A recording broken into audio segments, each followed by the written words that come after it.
Hai sahabat koleksi semuanya, Assalamualaikum warahmatullahi wabarakatuh. Kembali lagi dengan channel YouTube Koleksi Pengetahuan. Hari ini kita masih membahas tentang tumbuhan paling aneh, unik, dan menakjubkan di dunia. Tumbuhan yang selanjutnya adalah tumbuhan jantung berdarah atau Lamprocapnos spectabilis. Bayangkan sebuah taman sunyi di pagi hari. Udara masih lembab, embun menempel di daun, dan cahaya matahari perlahan menembus sela pepohonan.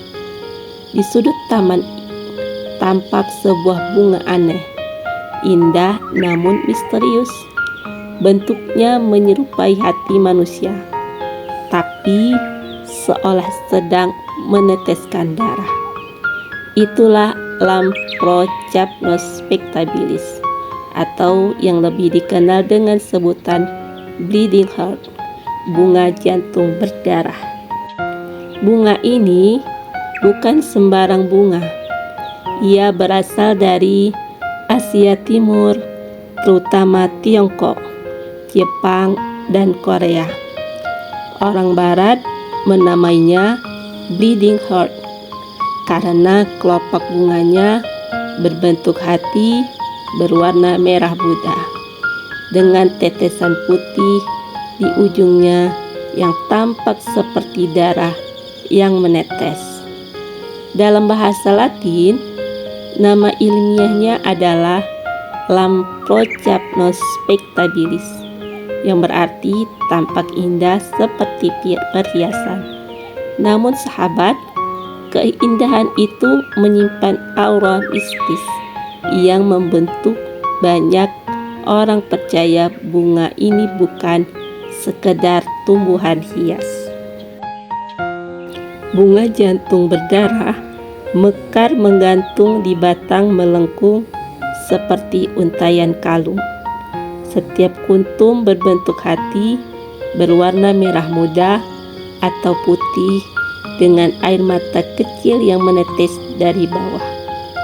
Saat melihatnya, orang sering merasa seolah bunga itu hidup, seperti hati yang patah dan sedang menangis. Tidak heran sahabat, ia sering dikaitkan dengan simbol cinta, kesedihan, patah hati, dan pengorbanan. Sahabat, di Jepang bunga ini disebut shiarui dan sering dikaitkan dengan kisah cinta tragis. Legenda populer bercerita tentang seorang pangeran yang jatuh cinta pada gadis desa. Untuk membuktikan cintanya, ia memberikan hadiah yang berbeda setiap hari. Namun, sang gadis menolak hingga akhirnya pangeran menusukkan pedangnya ke dadanya sendiri, dan tetes darah yang jatuh ke tanah tumbuhlah berbentuk bunga hati dengan noda putih di ujungnya, bunga jantung berdarah. Sedangkan di Eropa sahabat, bunga ini sering ditanam sebagai simbol kesetiaan cinta abadi, tapi juga sebagai peringatan akan penderitaan cinta yang tak terbalas. Beberapa kebudayaan percaya menanam bunga ini di taman bisa mengundang energi spiritual tertentu, terutama ruh yang berhubungan dengan cinta, kerinduan, bahkan kesedihan. Romantis amat. Sahabat, walaupun tampak lembut dan rapuh, Lamprocapnos spectabilis adalah tumbuhan yang cukup tahan dingin. Ia bisa tumbuh di daerah beriklim sedang, mekar pada musim semi hingga awal musim panas. Tanaman ini sahabat mengandung alkaloid beracun. Artinya meski indah, ia tidak boleh dimakan karena bisa menyebabkan mual hingga gangguan kesehatan. Inilah salah satu alasan kenapa bunga ini dianggap cantik tapi berbahaya. Sahabat, bunga jantung berdarah sering ditanam di taman-taman hias. Banyak fotografer alam terpesona oleh bentuknya yang unik. Ia juga sering dijadikan simbol dalam seni, lukisan, hingga tato, terutama bagi orang yang ingin mengekspresikan kisah cinta dan luka batin mereka. Namun, sebagian orang masih percaya bahwa bunga ini bisa membawa pertanda. Jika mekar lebat di taman, diyakini sebagai tanda keberuntungan dalam cinta. Namun sahabat, jika tiba-tiba layu tanpa sebab, ada yang mengaitkannya dengan kesedihan atau kehilangan yang akan datang. Sahabat, spesies bunga ini pertama diperkenalkan ke Inggris pada abad ke-19 oleh ahli botani Robert Fortune. Bunga ini mekar di musim semi. Tumbuhan jengger ayam atau Celosia argentea var. Cristata. Tumbuhan ini sahabat berasal dari Afrika tropis, tetapi kini bisa ditemukan di hampir seluruh dunia, terutama di Asia termasuk Indonesia. Ia tumbuh subur di daerah beriklim panas dan sering ditanam sebagai tanaman hias. Dalam masyarakat Jawa, bunga jengger ayam bukan hanya sekedar hiasan, ia sering dianggap membawa energi tertentu karena bentuknya yang mencolok, penuh semangat, dan berbeda dari bunga lainnya. Yang membuat bunga ini menarik adalah bentuknya yang berlipat-lipat seperti beludru, menyerupai otak manusia atau jengger ayam. Warna merah menyala paling populer, tetapi ada juga yang kuning, orange, ungu, hingga keemasan. Dari kejauhan, bunga ini tampak seperti api yang membara. Tidak heran sahabat, di banyak kebudayaan ia melambangkan kehidupan, kekuatan, dan semangat juang. Meski hanya terlihat sebagai bunga hias, jengger ayam punya banyak manfaat. Daunnya bisa dimakan sebagai sayuran, dikenal dengan sebutan bayam kembang di beberapa daerah. Dalam pengobatan tradisional Tiongkok, jengger ayam digunakan untuk menghentikan pendarahan, mengatasi diare, hingga masalah mata. Biji bunganya mengandung senyawa yang bisa dimanfaatkan sebagai bahan obat herbal. Menariknya sahabat, meski bentuk bunganya tampak rapuh, tanaman ini termasuk tangguh dan tahan panas. Ia mampu mekar lama bahkan di musim kering. Tanaman bunga ini sahabat memiliki bunga yang lebat dan menyerupai otak, dijuluki bunga wol atau celosia otak. Meskipun penampilannya mengganggu, jengger ayam memiliki sejarah yang kaya dalam pengobatan tradisional dan telah digunakan untuk mengobati berbagai macam penyakit, mulai dari sakit kepala hingga kram menstruasi. Tumbuhan rumput darah Jepang atau bahasa ilmiahnya Imperator cylindrica. Bayangkan sebuah taman sahabat dengan hamparan hijau yang tiba-tiba berubah menjadi gradasi merah menyala, seolah rerumputan itu disiram oleh darah yang membara. Indah, misterius, sekaligus menimbulkan rasa takjub. Inilah rumput darah Jepang, atau dalam bahasa ilmiahnya adalah Imperata cylindrica var. rubra.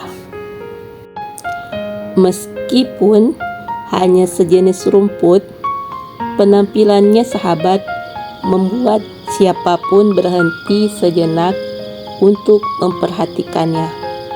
Ujung daunnya berwarna merah terang, sementara bagian bawahnya tetap hijau. Gradasi ini menciptakan kesan seolah tanaman itu sedang berdarah, sehingga diberi nama yang cukup dramatis, Japanese blood grass.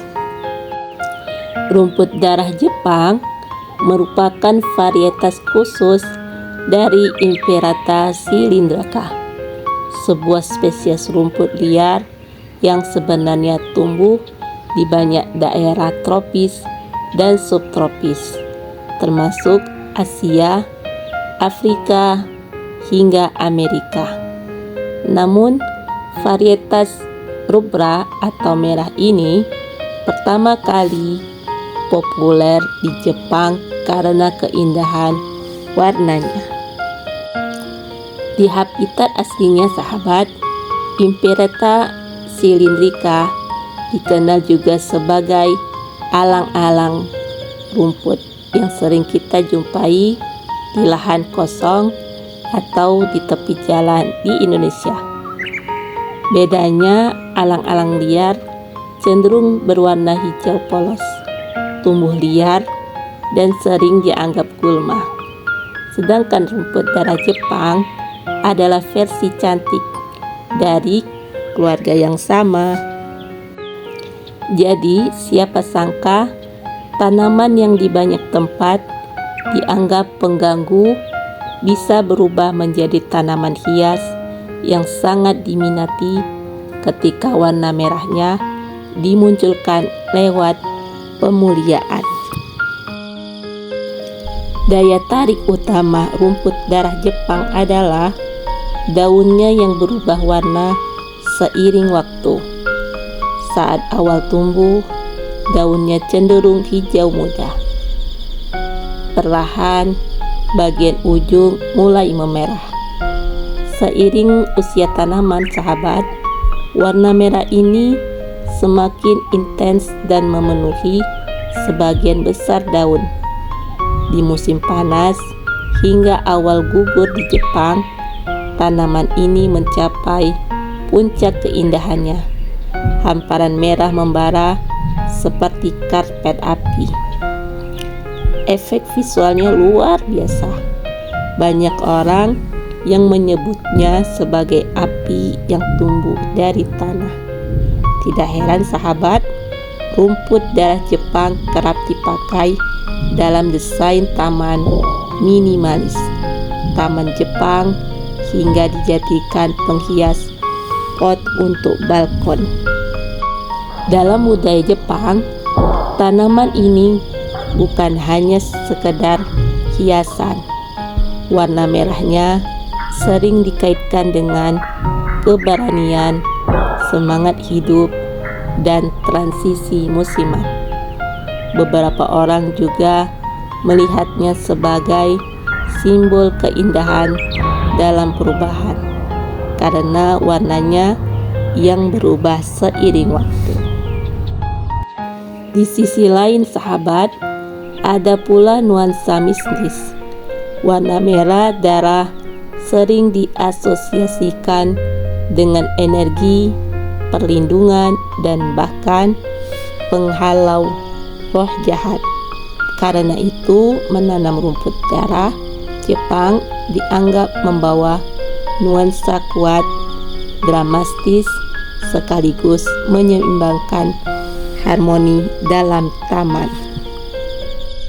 Meski terlihat lembut dan indah, rumput darah Jepang punya karakteristik yang cukup tangguh.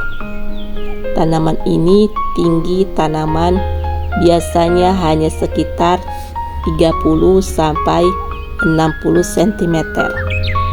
Akar limpangnya kuat dan menyebar cepat di dalam tanah.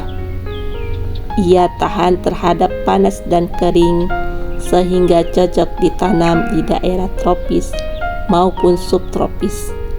Bisa tumbuh di tanah yang miskin unsur hara, bahkan di lahan kritis.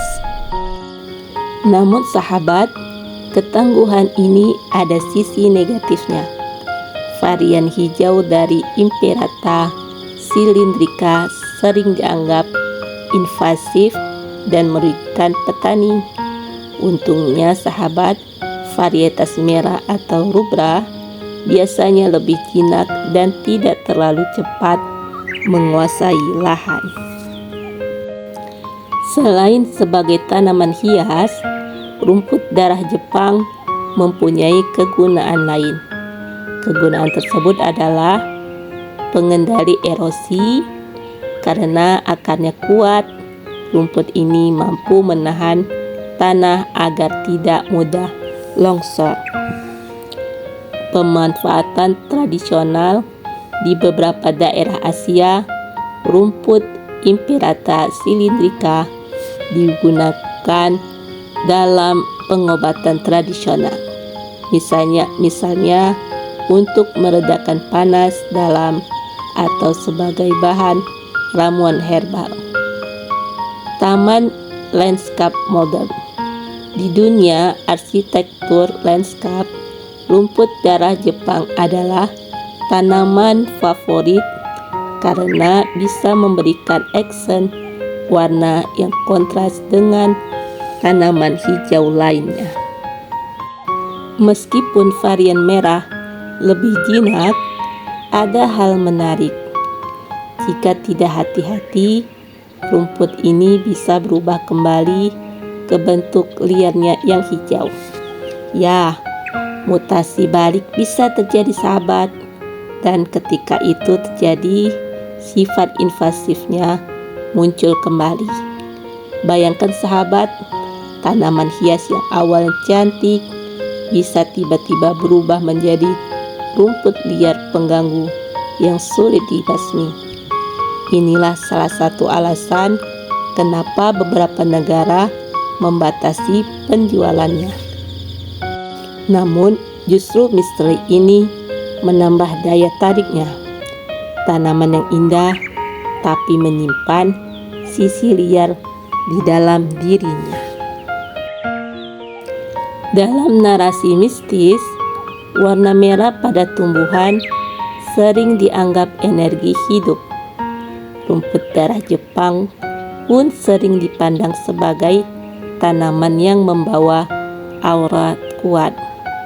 Beberapa kepercayaan di Asia menyebutkan bahwa tanaman dengan warna merah menyala dapat menolak energi negatif, menguatkan semangat orang di sekitarnya, menjadi lambang keberanian dan daya tahan hidup. Dengan kata lain sahabat, hamparan rumput darah Jepang bukan hanya keindahan visual, tapi juga sahabat menghadirkan perasaan tertentu pada siapa saja yang melihatnya. Sahabat, rumput darah Jepang adalah bukti bahwa alam selalu punya cara untuk membuat kita terpesona. Dari sehelai daun tipis, tercipta gradasi warna yang menggetarkan hati. Ia adalah perpaduan antara ketangguhan dan keindahan, kelembutan dan kekuatan, kecantikan sekaligus potensi bahaya. Rumput darah Jepang populer di kalangan tukang kebun karena warnanya yang mencolok. Namun sahabat, hati-hati, semua jenis rumput alalang tanpa ujung merah sangat invasif. Rumput ini juga sangat mudah terbakar pada suhu yang sangat tinggi lebih dari rumput asli yang dapat menyebabkan kebakaran hutan. Tumbuhan rambut penyihir, Cus Cata. Bayangkan sahabat, ada tumbuhan yang hidup tanpa daun, tanpa akar sejati, dan bahkan tanpa kemampuan membuat makanannya sendiri. Tumbuhan ini sahabat, bagaikan parasit ghaib, dengan tubuh tipis seperti benang kusut berwarna kuning keemasan atau orange mencolok. Ia menempel pada tumbuhan lain, menyedot sari kehidupan, dan perlahan membuat inangnya lemah dan bahkan mati. Inilah Cus Cata, atau yang kita kenal dengan nama tumbuhan rambut penyihir. Jika sahabat melihatnya di alam, Cus Cata tampak seperti gulungan benang kusut yang melilit rapat batang tanaman lain. Tidak ada daun hijau segar, tidak ada akar yang menancap ke tanah, hanya helai-helai tipis menyerupai rambut atau serabut halus berwarna kuning orange menjuntai dan melilit dengan rapat. Bentuknya sahabat yang aneh membuat banyak orang zaman dulu mengkaitkannya dengan dunia gaib. Mereka percaya Cus Cata adalah tanaman kiriman penyihir yang sengaja ditumbuhkan untuk menyerap energi kehidupan, bukan hanya dari tumbuhan, tetapi juga diyakini bisa dari manusia yang mendekatinya. Maka lahirlah nama mistisnya rambut penyihir. Secara ilmiah, Cus Cata adalah tumbuhan parasit obligat, yang artinya ia tidak bisa hidup tanpa inang. Tidak seperti tumbuhan lain yang melakukan fotosintesis, Cus Cata kehilangan hampir seluruh klorofilnya. Tubuhnya tipis dan lemah, sehingga ia hanya bisa bertahan dengan cara menempel dan menyedot nutrisi dari tumbuhan lain. Pasti sahabat penasaran bagaimana caranya. Cus Cata memiliki struktur khusus yang disebut haustorium. Inilah semacam jarum penghisap yang menembus jaring tanaman inang, lalu menghubungkannya dengan pembuluh filem dan floem, jalur transportasi air dan makanan. Melalui haustorium ini, Cus Cata menyedot saripati, gula, dan nutrisi dan inangnya. Hasilnya, inang menjadi layu, pertumbuhannya terhambat, bahkan mati jika serangan terlalu parah. Sahabat, mungkin yang paling mengejutkan adalah kemampuan Cus Cata untuk mencium inangnya. Riset ilmiah menemukan bahwa Cus Cata mampu mendeteksi senyawa kimia volatil yang dilepaskan oleh tumbuhan di sekitarnya. Dengan kata lain, ia seperti memiliki indera penciuman. Begitu bijinya berkecambah, Cus Cata hanya memiliki waktu singkat untuk menemukan inang. Jika gagal sahabat, ia akan mati. Tetapi jika berhasil mencium aroma tumbuhan inang, ia akan merambat mencari arah, lalu membelit batang inangnya dengan kuat. Dari sinilah rambut penyihir memulai aksinya.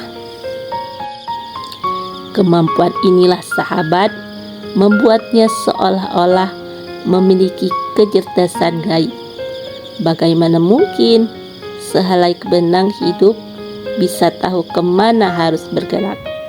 Pertanyaan inilah yang sejak lama membuat Cuscuta dikaitkan dengan kekuatan mistis. Dalam berbagai budaya sahabat, rambut penyihir bukan sekadar tumbuhan aneh, tapi simbol mistis. Di Eropa, Cuscuta sering dianggap sebagai benang sihir yang dikirim penyihir untuk melemahkan tanaman dan hewan ternak. Ia juga disebut sebagai devil's hair atau rambut iblis. Di India, tanaman ini mempunyai nama lokal Amarbel yang berarti tumbuhan abadi. Masyarakat percaya bahwa meski tampak rapuh, rambut penyihir membawa kekuatan gaib untuk mengikat nasib seseorang. Bahkan dalam praktik ilmu ilham, rambut penyihir kadang dipakai sebagai media ritual pengikat. Di Indonesia sendiri sahabat, rambut penyihir sering dikaitkan dengan guna-guna atau energi negatif. Bentuknya yang seperti gulungan benang kusut dianggap melambangkan kekacauan hidup. Ada pula yang percaya bahwa menaruh rambut penyihir di sekitar rumah bisa mengundang roh halus. Sahabat, mitos dan cerita rakyat ini memperkuat reputasi Cuscuta sebagai tumbuhan yang bukan hanya menghisap kehidupan tumbuhan, tetapi juga bisa menjadi simbol penyedot energi manusia. Terlepas dari mistisnya sahabat, Cuscuta adalah mimpi buruk bagi para petani. Ia bisa menyerang berbagai tanaman, mulai dari tomat, kacang-kacangan, kentang, hingga tanaman hias. Sekali menempel, sangat sulit dihilangkan. Bahkan jika batang inang dipotong, rambut penyihir bisa terus bertahan dan tumbuh pada sisa jaringan. Satu tanaman Cuscuta bisa menghasilkan ribuan biji kecil yang dapat bertahan di tanah bertahun-tahun. Begitu ada kesempatan, ia akan tumbuh dan mencari inang baru. Karena itulah sahabat, Cuscuta dianggap gulma parasit paling berbahaya di dunia. Beberapa negara bahkan menganggapnya sebagai hama karantina. Artinya biji atau batangnya dilarang masuk karena bisa menghancurkan pertanian lokal. Meski menakutkan sahabat, ternyata rambut penyihir juga punya sisi lain yang bermanfaat.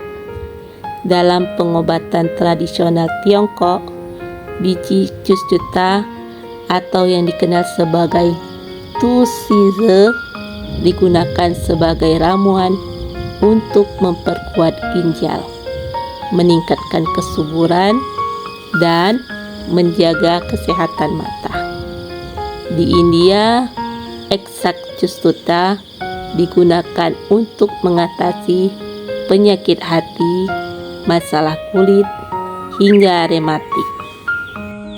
Penelitian modern mulai melirik senyawa aktif dalam Cuscuta yang memiliki sifat antioksidan dan antiinflamasi.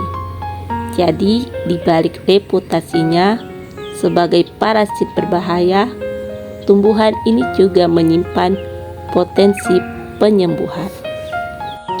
Pada akhirnya sahabat, rambut penyihir adalah simbol paradoks kehidupan. Ia lemah, tidak bisa berdiri sendiri, namun mampu bertahan dengan cara luar biasa. Ia dianggap hama yang merusak, tapi juga mempunyai khasiat obat. Ia tampak seperti benang kusut, namun menyimpan kecerdasan alami untuk menemukan mangsanya. Tak heran bila manusia menaruh rasa takut sekaligus kagum pada tumbuhan ini. Cus-cutah si rambut penyihir mengajarkan kita bahwa kehidupan bisa bertahan dengan cara yang paling tidak terduga, bahkan jika itu berarti hidup dan kehidupan makhluk lain. Alhamdulillah sahabat, kita telah menyelesaikan video tumbuhan paling aneh dan menakjubkan di dunia bagian yang keempat. Insya Allah kita akan bertemu lagi di video selanjutnya di bagian yang kelima. Jangan lupa subscribe, like, dan komen ya sahabat, karena dukungan kalian sangat berarti bagi YouTube channel ini.